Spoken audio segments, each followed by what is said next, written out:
Meron drama si Senator Amy. Anong drama ni Senator Amy? Na nag-budget daw ang isang whoever, di naman niya sinabi kung sino, wala rin namang clue kung sino. Nag-budget daw ng 400 million pesos para i-block propaganda siya. Sila. Siya, si VP Sara, si Kibuloy, tsaka si Digong. Silang apat daw. 25 million daw ang toka sa kanya. Sabi niya. Ito yung balita. Hindi ko iniimbento yan. Ito yung balita. Ang laki-laki ng budget nila, sabi ni Senator Amy. Pati sa akin, alam ko ang budget sa akin nasa 25 million daw. Yung pagbili ng mga Facebook ads. In fairness mga kochero, hindi ko pa napapanood yung mga ads. Hindi ko pa napapanood yung mga ads kasi naka-premium kasi ako sa YouTube. Naka-premium kasi ako sa YouTube. Kaya hindi ko alam. Hindi ko pa nakapanood yan. So, hindi ko alam. Sa Facebook, hindi ko rin napapanood. Hindi ko alam kung bakit. Nakaano ba ako doon? Baka nakatawag dito. Pinipili lang yung demographic tapos naka-block ako. Hindi ko pa nakikita actually. Facebook ads, YouTube at kung ano-ano pang video tutol sa akin. Pero yung overall daw, nasa 400 million sa paninira sa ating lahat. Ngayon, yung sa Duterte at kay Pastor, malamang mas malaki pa. Yan sinabi ni Senator Amy. Senator Amy, saan mo naman nakuha tong chismis na to? Ba't hindi ko naramdaman yung 25 million na yan? Kasi ang gusto nilang palabasin dito, mga kochero, yung 400 million na yan, ang binabayad sa mga naninira sa kanila. Kasama dyan yung pa-Facebook ads, YouTube ads, etc. etc. Come on, Senator Amy. Hindi, kung sino man yung kalaban mo, hindi nila kailangan magbayad para siraan ka. You're doing it, you are the person who's doing it the best. Ikaw mismo sumisira sa sarili mo. Ngayon lang ako nakakita ng isang Marcos na ayaw ng suportahan ng mga loyalista. Totoo lang. Ngayon lang ako nakakita ng isang Marcos na ayaw ng suportahan ng mga Marcos loyalist. Ikaw lang yun, Senator Amy. Namumukod tanging ikaw. Langya. Si Sandro nga, gustong gawing presidente. Ikaw ayaw nila. Sinira mo kasi sarili mo. Panoorin natin yung interview. Sa interview yan nakuha actually. Ano ba yung nangyari kasi dyan? Ito kasi yung balita. As usual, tayo ay mag-shoutout muna tayo sa mga kaibigan natin sa Sendwave. Yan, kung kayo ay nasa US, UK, Canada, Italy, France, Spain, Ireland, and Belgium, ay pwede na kayo magpadala ng inyong mga remittances dito sa Pilipinas gamit po ang Sendwave. Wala pong remittance fees yan, mga kochero, number 1. At number 2, kapag ginamit nyo pa po ang promo code na Coach Jared, ay makakuha kayo ng karagdagan $20 free credit sa inyong unang padala. Diba? Panalo. Ito pala. Ayan. Ang gagawin nyo lang mga kochero, i-download ng Sendwave app sa inyong mga telepono, ilagay yung bank account details, at pwede na kayo magpadala sa GCash, sa mga pawn shops, at iba't ibang mga bangko sa Pilipinas. Kaya gamitin na si Sendwave for all of your remittance needs! Meron daw kasing ads. Attack ad calling Sara a liar, launched on YouTube. Ito raw yun. A smear campaign has been launched against Vice President Sara Duterte barely 2 years into her term with a YouTube video branding her a liar. Wait lang.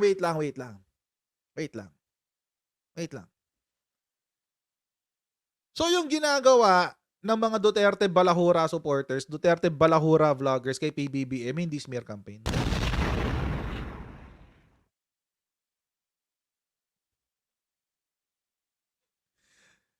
Hindi smear campaign. Isa-isahin na natin. Simula nung umupo si PBBM, July 2022. A few months later, biglang nauso yung Marcos, Budol. Few months lang yun ha. Sometime August, September. Kanino ko unang narinig yan? Kay Malu Tiquia. Sa interview niya sa SMNI. Nagulat pa nga ako nun, eh. Sobrang gulat ko napa-livestream ako, eh. Napa-livestream ako sa ano, sa restaurant. Oo. Doon ko una narinig yung Marcos Budol kay Malutikia. Ano yung premise niya? Ang premise niya, bumabalik na naman ang krimen, bumabalik na naman ang drugs, hindi na safe ang Pilipinas, etc., etc. I think this was before the 100 days. Kaya a few months, eh. Before 100 days kasi yun, eh. So, doon ko unang narinig, Marcos Budol. Hindi ba parte yun ng smear campaign? Hindi ba smear campaign yun? A few months later, asukal. Pinasabog yung asukal. Hindi ba smear campaign din yun? May smear campaign yun, eh. A few months later, sibuyas. Sibuyas smuggling.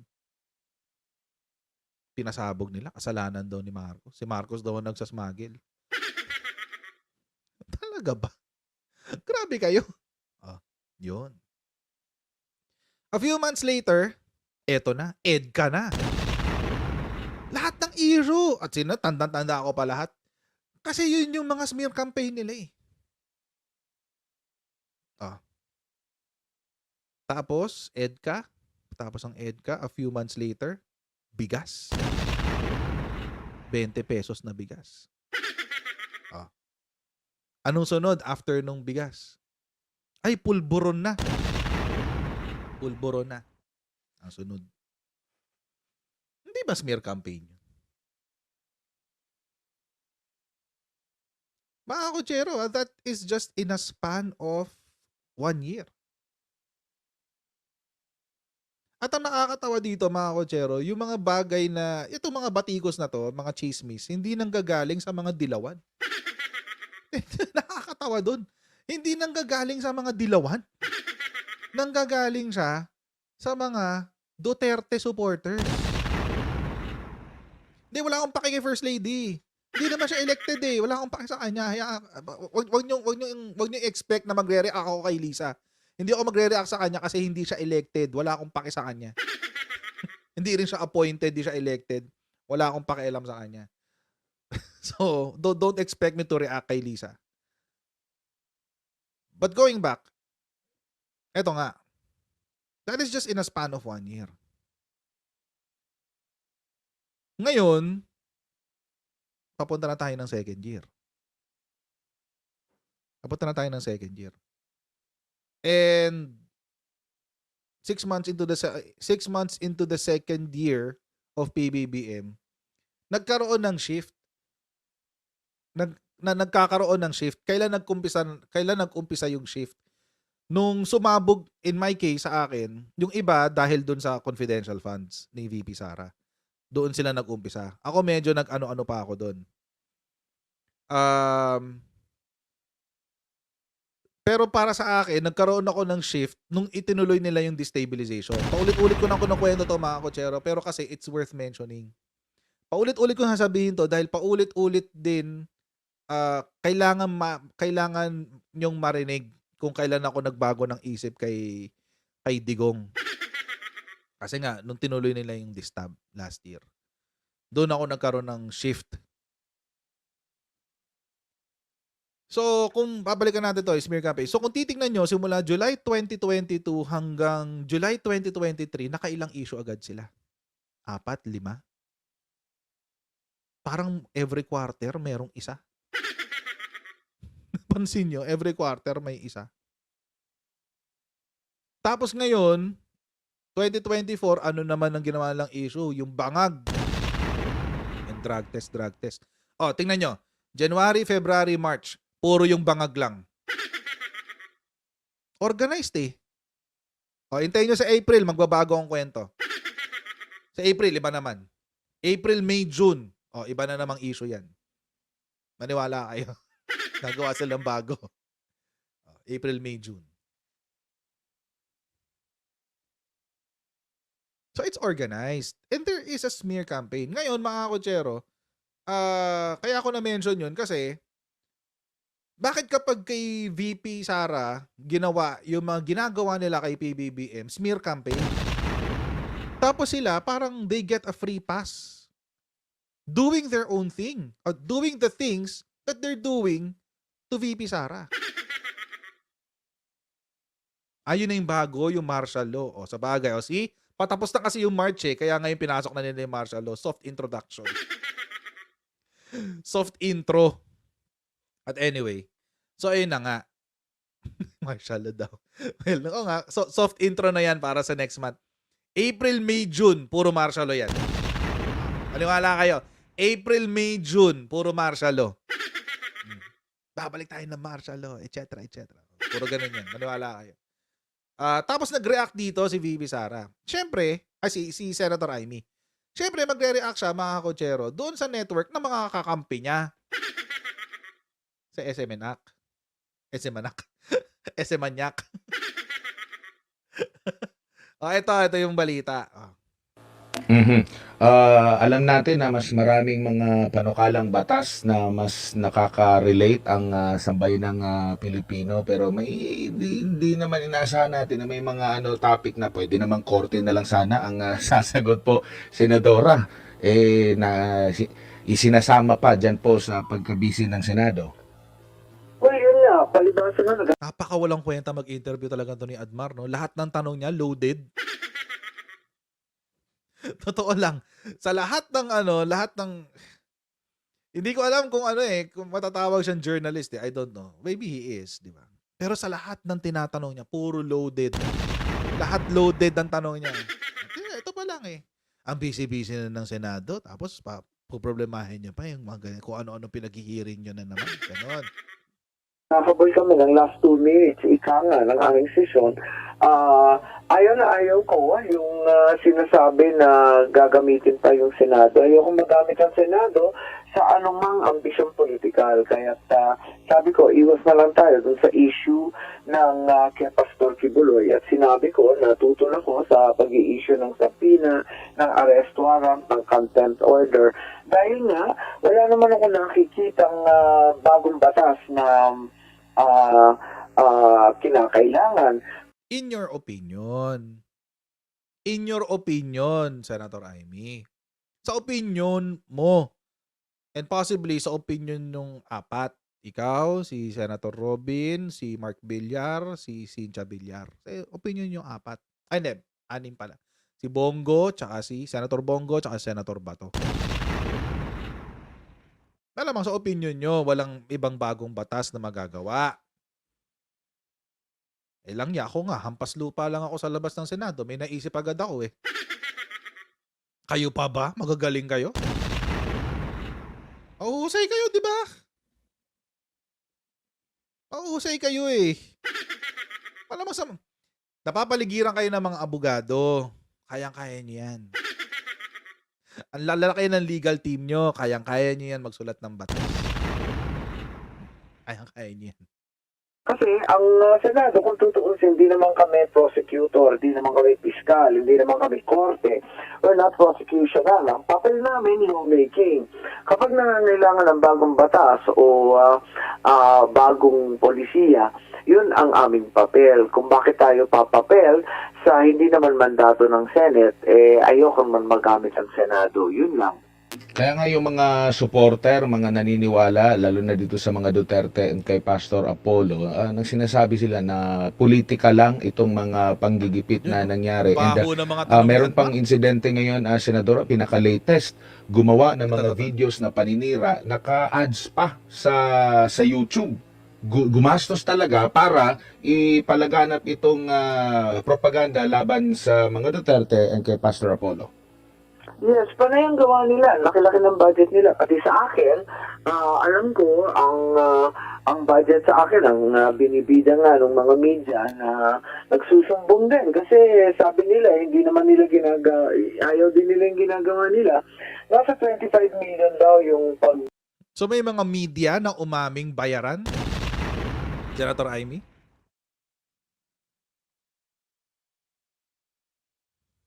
Tama ba? So may mga members of the media na nagsumbong kay Senator Amy na, Senator Amy, 25 million para lang siraan ka. 25 million.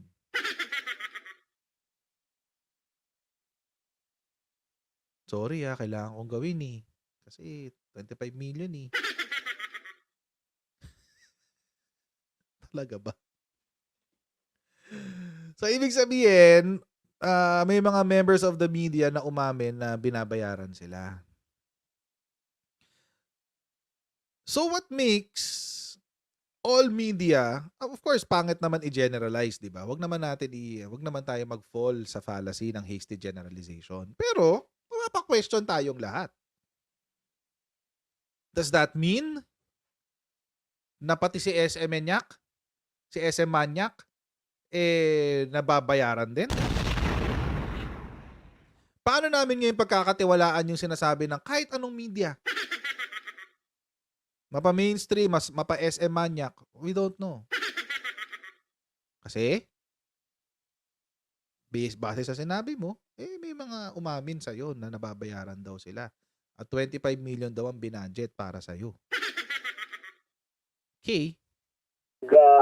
Bili ng mga Facebook ads, YouTube, at kung ano-ano pang video, tutol sa akin, 25 million. Pero yung overall daw, nasa 400 million sa paninira sa ating lahat. Ngayon, yung sa Duterte at kay Pastor, malamang mas malaki pa. Talaga naman, linulusta yung pera ng taong bayan sa kanilang ambisyon. Hindi maganda itong mga pangyayari ito. Sinisiraan tayong lahat, palibasa tayo naninindigan. At eto nga, wala tayong magawa kundi sabihin at ulitin ang katotohanan na alam natin. Naman, Senator Amy, masyado namang medyo pa-victim tayo ng konti doon. Sabi ko nga sa inyo, mga kutsero, hindi kailangang siraan si Senator Amy. She's doing it perfectly on her own. Sabi ko na nga kanina mga kutsero, pati loyalista, ayaw na kay Senator Amy. Sa kayo nakakita ng Marcos loyalist na tinanggihan ng isang Marcos.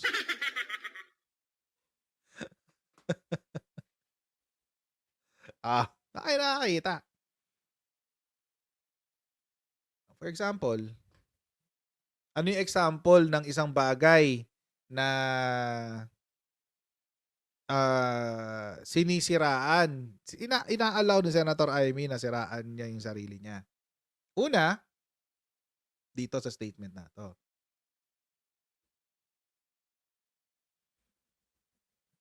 Through thick and thin, I'll stick with the Dutertes.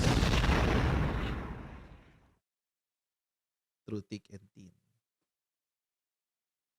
Sabi niya yan Hindi naman tayo nag-imbento. Siya nagsabi niyan.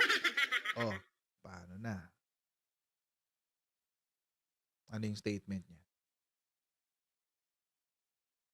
Noong 2015, ako ang una at kaisa-isang gobernador na nagdeklara ng suporta para kay Pangulong Duterte. At kahit ako ang nag-iisang matira, maninindigan ako para sa kanya. Sarap naman yan.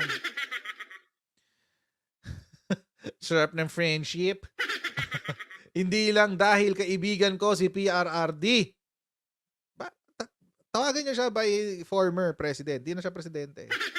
Kaibigan ko talaga siya. Higit lalo si Inday Sara. Mga kaibigan ko sa pagpapaunlad ng bayan, pagpapanatili ng kapayapaan at paikipaglaban kontra sa puwersa ng kasamaang nagpapalaganap ng katiwalian, gutom at katrayduran.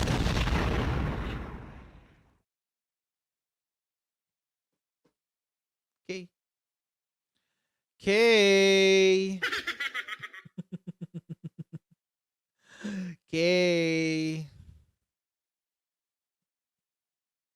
Dito pa lang sa katrayduran, mabigat na yan. Pwede mo agad ibalik sa kanya yan So, ito yung unang-una. Okay. That's one.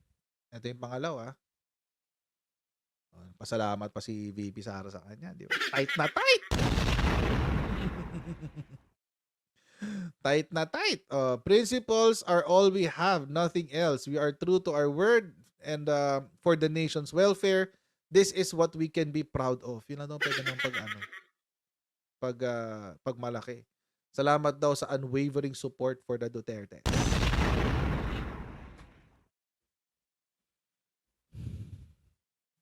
Okay. Sabi nyo eh. Sabi nyo eh.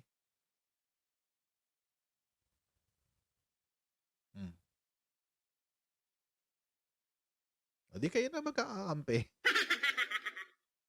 Di ba? Buti pa sa mga Duterte, turing mo pamilya, Senator Amy. Pero sa totoong pamilya mo, hindi pamilya ang trato. Buti pa doon, no? Anyway. Ito pa sunod.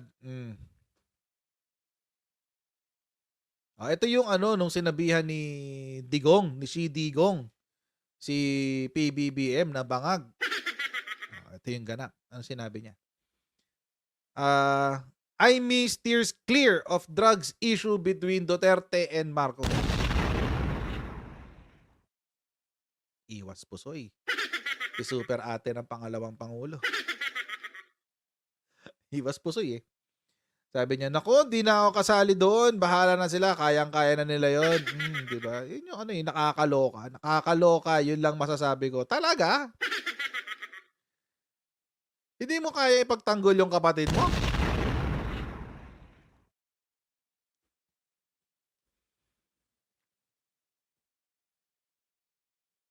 Ito yung I think ito yung defining moment ni Senator Amy nitong mga nakaraan.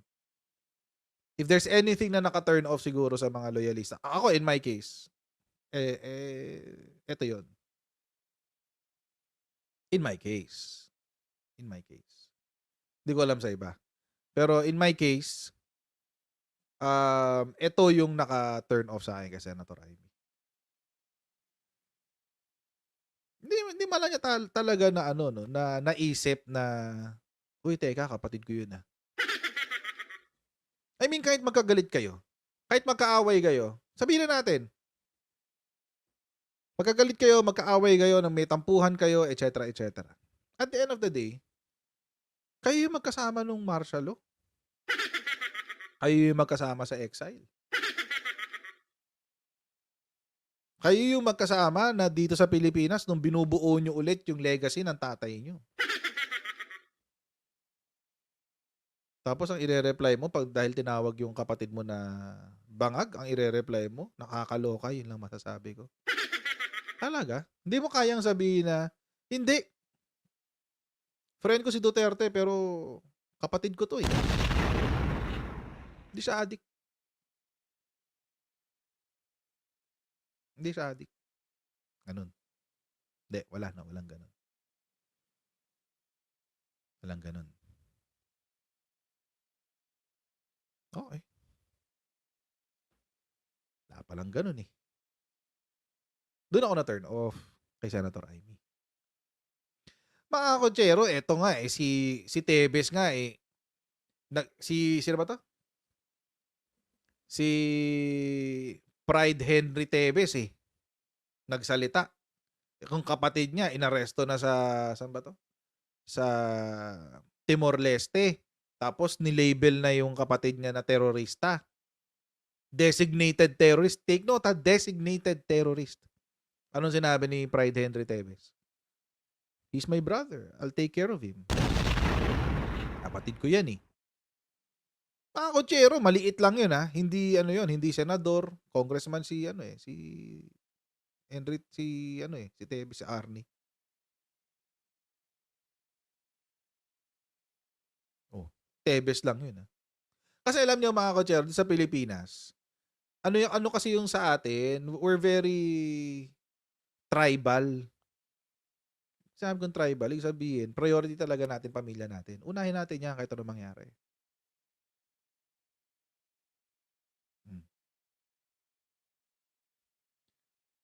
So, whether true or not, usually tayo mga tayo mga Pilipino, kakampihan natin yung kadugo natin. Senator Amy, hindi. Baliktad.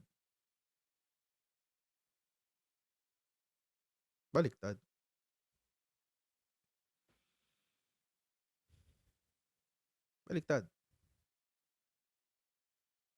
Ngayon, yung mga Duterte Balahura supporters, syempre, naghahanap sila ng kakampi. So, sasabihin nila, hindi, kilala ni Senator Amy yung kapatid niya. Kapatid niya yan eh, mas kilala niyan. So, dahil hindi niya sinagot na adik yung kapatid niya, malamang adik talaga si Bongbong Marcos. Talaga? Doon kayo nagbase? Hindi kayo magbabase sa ebidensya? Ayaw nyo na ebidensya? Ayaw nyo na ebidensya? Eh si Digo nga, umamin eh. Si Digo nga umamin na nagmamariwana siya.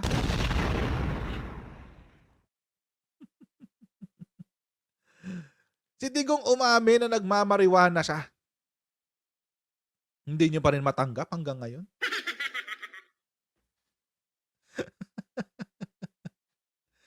Anong klaseng utak meron kayo? Hindi. I will not subscribe dyan, Zipot, na sorry. I will disagree dyan sa inggit-inggit na yan. I mean, it's too shallow. Masyadong mababaw yan. Masyadong shallow yan para sa ganyan. Hindi ako niniwala dyan. Masyadong mababaw yan.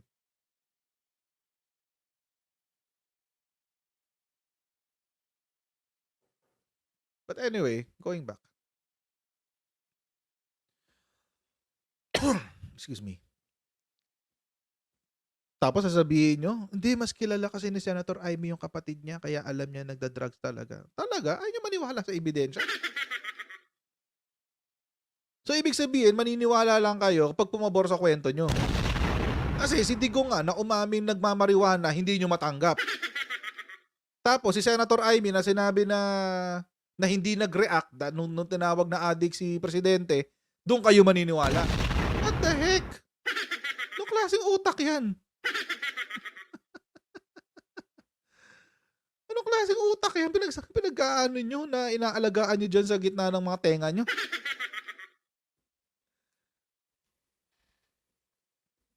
Doesn't make sense, di ba? It doesn't make sense.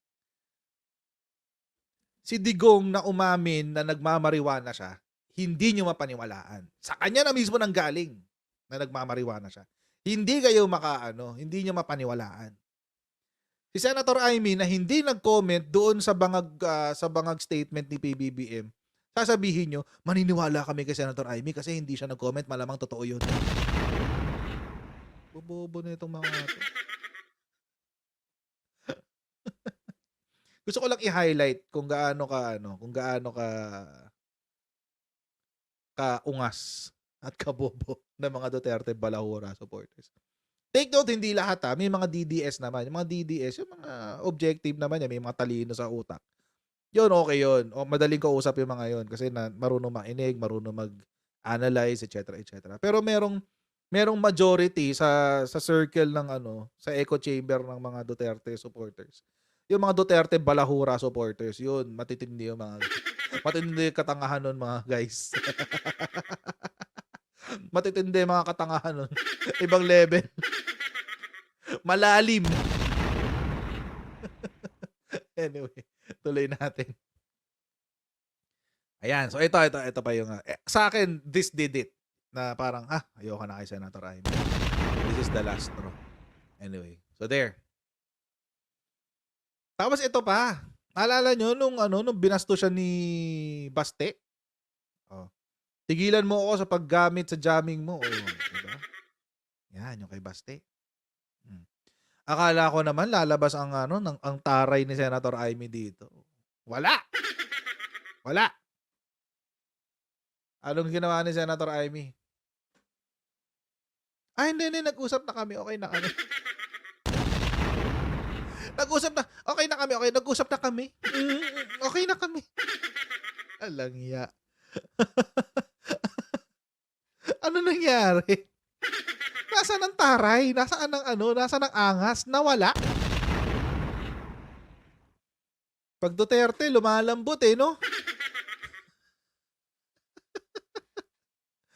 Pag Duterte, lumalambot Anyway. Ay, nako.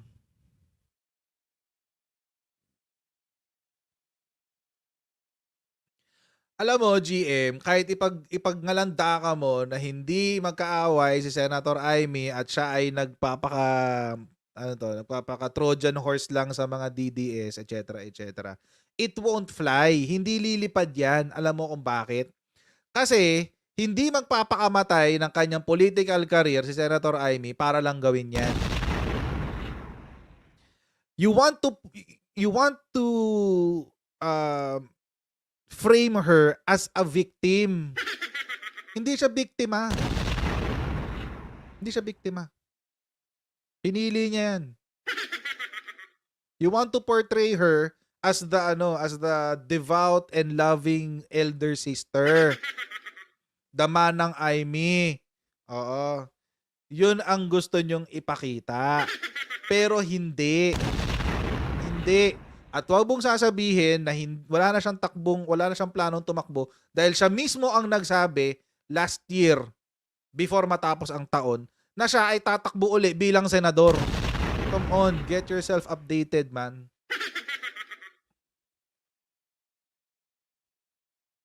Get yourself updated. Hindi siya biktima. Senator Amy is not a victim.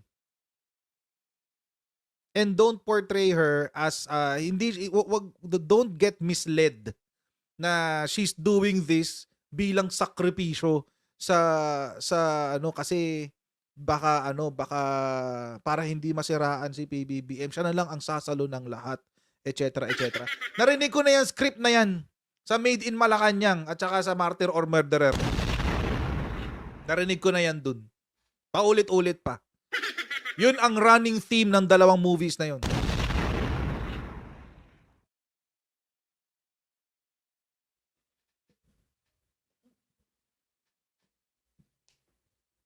Kaya tigilan ako. Hindi na ako naniniwala dun.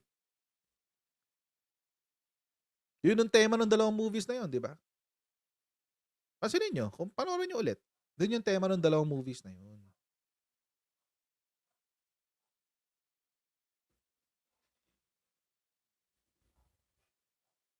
Yun yung tema nun. And I don't care, mga kotsero, kung ginagamit nila yung politically or not. I don't care. Actually, kung papanoorin mo siya as a movie, maganda naman yung movie. Kung papanoorin mo siya as a movie, maganda siya. Kaso nga lang, di ba? Ganun yung tema nung sinasabi nitong GM. Yun yung tema Narinig ko na yung script na yan. Napanood ko pa 2 beses. 4 na beses pa. Tigda 2. Oh. It's the running theme. For Senator Amy, yun ang running theme. At hindi rin ako magtataka kung bakit yun ang portrayal sa kanya ngayon. Yun ang portrayal sa kanya ngayon. Hindi ako magtataka. Malamang sa DDS pa nanggaling yan. Hindi ako magtataka. Kasi, suyang-suya na yung mga loyalist sa kanya. Kakadigong niya, wala na, suya na mga loyalist sa kanya. Mga kotsero, hindi ako hardcore loyalist, ha? Hindi pa ako hardcore. Na-turn off ako sa kanya.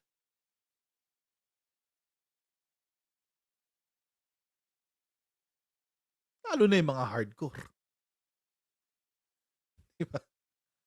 Lalo na yung mga hardcore. Oh. Tapos ito pa, yung nakadagdag sa pagka-turn off. Ito yung pinag-usapan kanina, kay Kibuloy. Ayan, mabait siya sa atin. Saan si Kibuloy? Anong merong mabait sa kanya? Mabait siya sa atin at higit sa lahat tumutulong sa napakarami. Okay, wala namang problema dun Kung nakatulong siya sa marami, walang problema. Kung mabait siya sa ibang tao, walang problema. Kaso, it doesn't cleanse him of the alleged crimes that he did. Yun yung nakakainis dyan, mga kotsero, yun dito kay Kibulok. Yung pinoportray siya na, hindi, pastor yan, mabait yan. Hindi, pastor yan, tumutulong yan sa kapwa, etc. etc. Malabong gawin yan. No, it doesn't. Ibig sabihin, pag pastor, hindi nakakagawa ng pagkakamali. Sa bagay, ang trato niya sa sarili niya, anak siya ng Diyos. So baka iniisip niya, lahat ng ginagawa niya, tama. Kasi anak siya ng Diyos eh. Baka yun ang iniisip niya.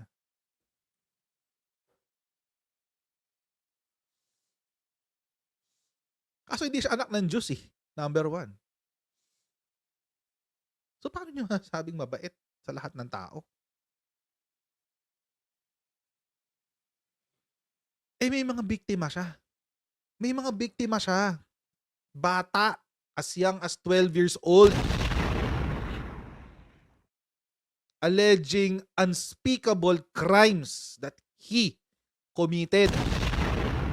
Sabihin nila, hindi kasi ano pa naman niya, sa korte pa naman madedetermine yan, etc. etc. O totoo naman, walang problema. Pero hindi niya naisip yun na may biktima. Hindi niyo talaga maisip na may mga biktima at kailangan niyo munang iset aside yung mga biases niyo kasi may mga biktima. Tapos, you will go on air, Senator Amy, pupunta ka sa ere, magpapa-press interview ka, etc. etc. Sasabihin mo na hindi, mabait yan, ganyan-ganyan. Hindi niyo naisip yung biktima. Hindi niyo talaga naisip yung biktima.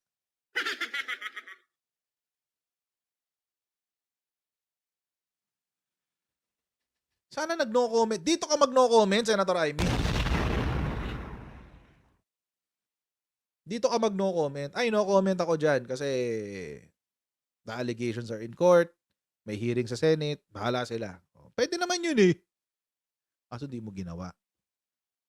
Di mo ginawa.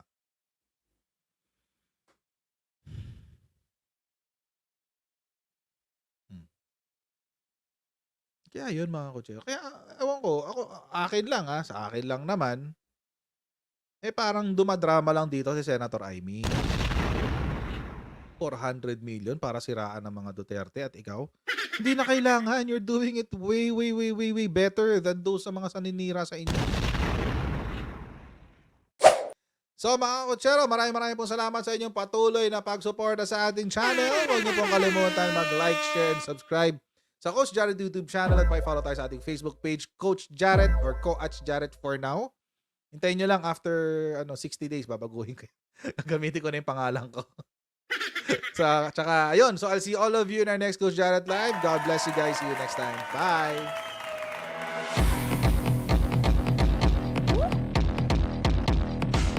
Pag ganun, huwag natin gawing tanga mga Pilipino. Mas maganda kasi nasa lugar ka ng tama kaysa yung pinipilit mo yung pagkakamali.